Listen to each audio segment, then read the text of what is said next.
Dear guests, Honorable Minister of Information and Broadcasting, Minister of Climate and former Minister of Law of Pakistan, Mr. Sufi, dear friends, ladies and gentlemen, I would like to express my sincere gratitude for having a unique opportunity to participate in this important event, which is aimed at discussing a completely new scenario that we're facing in relation to India and Pakistan relations and the role that the Indus Waters Treaty is playing in order to depict a new reality we are all standing in front of.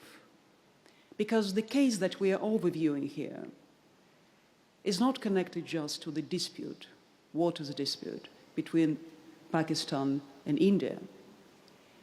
As it was correctly marked by my colleagues before, it has to do with every state and every nation of the global community today.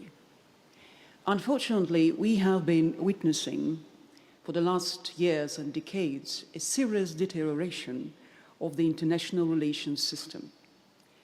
And my colleagues have wonderfully described the failures that we have been observing in relation to the UN, to the international legal system, to address the burning issues of the modern days. While listening to the previous speeches, I have marked to myself a key word that I would like to carry forward. Mr. Sufi has mentioned the word faith, the lack of trust, the failures of the neighbor. And I would like to start my speech that I would like to address to the esteemed audience with the following words: faith, unity, discipline.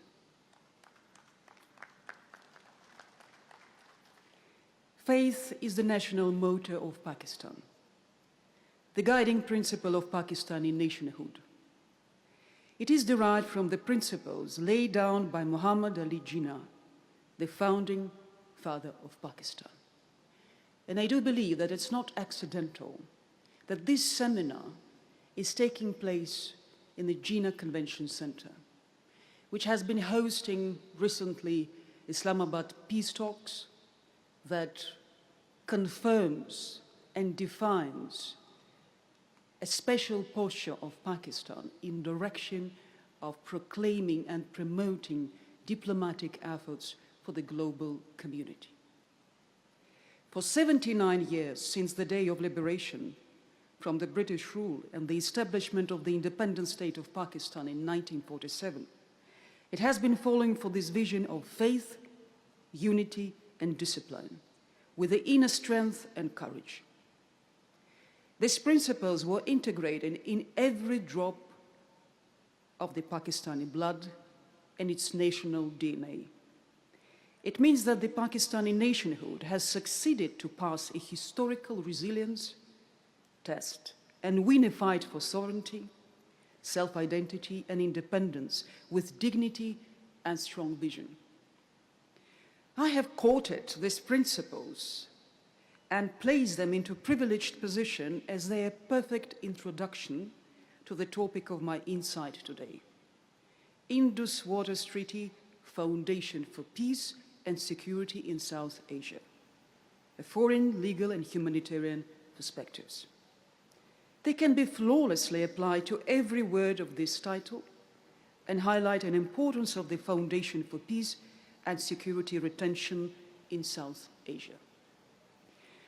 Unfortunately, Indus waters bring different sound and meaning of these principles for India, that has unilaterally suspended the 66-year-old Indus Waters Treaty with Pakistan since last year's conflict in Pahalgam in April 2025, escalating a long-standing bilateral dispute and raising concerns over legal and humanitarian perspectives for sustaining peace and security in the South Asia.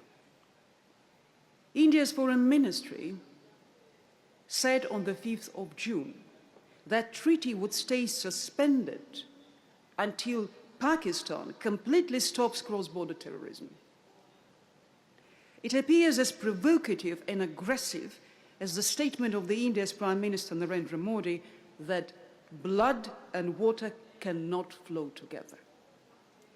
It is his signature policy stance linking India's water-sharing rights with Pakistan to cross-border terrorism. It asserts that India will not continue standard diplomatic cooperation and resource sharing while enduring violent attacks. Recently, the Union Minister of Water Resources, Mr. Patil, stated that the Indian government is actively working to ensure that not a single drop of water will go to Pakistan in the coming years.